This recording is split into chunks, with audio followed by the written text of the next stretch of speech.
मुख्तार अंसारी के शव को कब्र से बाहर निकाला जाएगा और इसके बाद फिर से रीपोस्टमार्टम कराया जाएगा। कब्र में शव को दफनाने की वजह से संभव होता है कि बहुत सारे जो ऑर्गन्स होते हैं वो डीकम्पोज हो जाते हैं, लेकिन बहुत सारे ऐसे अंग होते हैं, मसलन नाखून, बाल और हड्डियां काफी हद तक सुरक्षित रहते हैं।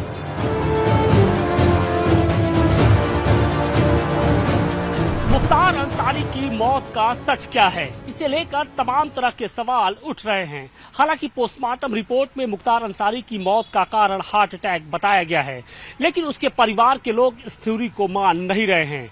मुख्तार अंसारी के बड़े भाई अफजाल अंसारी ने दावा किया है और उन्होंने कहा है कि आने वाले दिनों में मुख्तार अंसारी की जो मौत हुई है उसकी फिर से जांच कराई जाएगी। उनका ये कहना है कि अभी मुख्तार अंसारी की कहानी भी खत्म नहीं हुई है, फिल्म अभी बाकी है। तो सवाल इस बात का है कि क्या मुख्तार अंसारी एक बार फिर से कब्र से बाहर आएगा? क्या वो अपनी मौत की गवाही खुद देगा? जानकार बता रहे हैं कि परिवार अगर मुख्तार अंसारी की मौत की जांच से संतुष्ट नहीं है तो वो कानून का सहारा लेकर फिर से मौत की जांच करा सकता है। अगर अदालत आदेश देता है तो मुख्तार अंसारी के शव को कब्र से बाहर निकाला जाएगा और इसके बाद फिर से रीपोस्टमार्टम कराया जाएगा। कब्र में शव को दफनाने की वजह से संभव होता है कि बहुत सारे जो ऑर्गन्स होते हैं वो डीकम्पोज हो जाते हैं, लेकिन बहुत सारे ऐसे अंग होते हैं, मसलन नाखून, बाल और हड्डियां काफी हद तक सुरक्षित रहते हैं और इन अंगों से का सैंपल लेकर अगर जांच कराई जाए तो हकीकत सामने आ सकती है।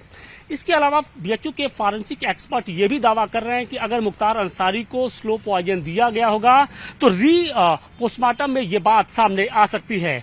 दावा ये भी किया जाता है कि कई बार ऐसा होता है कि पोस्टमार्टम में जो मौत का कारण होता है कुछ दूसरा होता है, लेकिन बाद में साल भर या 6 महीने या 2 साल के बाद जब पोस्टमार्टम किया जाता है तो मौत का कारण कभी कभी बदल भी जाता है। हमारे साथ बातचीत के लिए मौजूद हैं बीएचयू के फॉरेंसिक एक्सपर्ट और एचओडी मनोज कुमार पाठक जी। सर, पिछले दिनों मुख्तार अंसारी की डेड बॉडी को लेकर सवाल उठ रहे हैं। उनके भाई की ओर से ये बयान दिया गया है, उसमें ये कहा है कि आने वाले सालों में उनके शरीर में जहर है या नहीं जहर है इसका पता लग जाएगा और इसे लेकर हम आगे का कानूनी रास्ता अख्तियार करेंगे। सवाल इस बात का है कि जो बॉडी कब्र में जा चुकी है उसको अगर कब्र से बाहर भी निकाला जाता है तो कैसे ये मालूम चलेगा कि उसमें जहर है या नहीं है या क्या है? इसकी क्या मैकेनिज्म होती है? इसकी पहले तो कब्र से निकालने के लिए एक प्रक्रिया होती है जिसमें कि हमको डिस्ट्रिक्ट मजिस्ट्रेट का ऑर्डर लेना होता है, क्योंकि वो एग्जीक्यूटिव मजिस्ट्रेट होते हैं, जुडिशियल नहीं। तो एग्जीक्यूटिव मजिस्ट्रेट के ऑर्डर के बाद ही आप इंडिया में किसी भी बॉडी को जो कि बरीड है कब्र से निकाल के एग्जामिन कर सकते हैं और वो प्रक्रिया अर्ली मॉर्निंग होती है और इसमें कोई टाइम लिमिट हमारी कंट्री में नहीं है कि इतने सालों के अंदर या इतने दिनों के अंदर आप बॉडी निकाल के उसको री एग्जामिन कर सकते हैं। तो वो इनडेफिनेट पीरियड तक उसमें अलाउड होता है करना। मतलब साल, 2 साल, 10 साल, 20 साल कभी भी उनकी जो बॉडी है वो कब्र से बाहर निकल सकती है और उसको री एग्जामिन किया जा सकता है। जी बिल्कुल सही है। अगर री एग्जामिन किया जाता है तो उसमें क्या कुछ निकल के आ सकता है? क्योंकि जो बॉडी है तो वो तो डीकम्पोज हो जाएगी, तो फिर डीकम्पोज होने के बाद भी कुछ पॉइजन ऐसे हैं जो बॉडी में डिटेक्ट हो जाते हैं, जैसे कि बोन, हेयर, नेल्स। नेल भी एक टफ टिश्यू है तो उसका भी डिकम्पोजिशन स्लो होता है। वो भले ही शरीर से, चमड़े से निकल जाए, लेकिन वो उसको गलने में और उसको डिकम्पोज होने में समय लगता है। और उसके अलावा हेयर हुआ, तो ये सारे जो केराटिनाइज टिश्यू हैं और बोन हैं, इनसे लंबे समय तक अगर सस्पेक्टेड पॉइजनिंग है या कोई तरह की इंजरी है या किसी तरह का आपको और भी डाउट है कि इसकी मौत किसी और अप्राकृतिक तरीके से हुई होगी, तो हम लोग उसके एग्जामिनेशन से ये चीज़ें कंक्लूड कर सकते हैं और इसमें हमको सहयोग मिलेगा। अच्छा, कहा यह भी जा रहा है कि जो मुख्तार की बॉडी को कुछ इस तरीके से दफन किया गया है कि वो लंबे समय तक सुरक्षित रहे, प्रिजर्व रहे। वो मैकेनिज्म क्या होता है, किस तरीके से किसी बॉडी को अगर वो कब्र में जा रहा है तो उसको लंबे समय तक सुरक्षित रखा जा सकता है? वो क्या क्या चीजें सामने आती हैं? 2-3 चीज़ें हैं, जैसे कि कुछ केमिकल्स हैं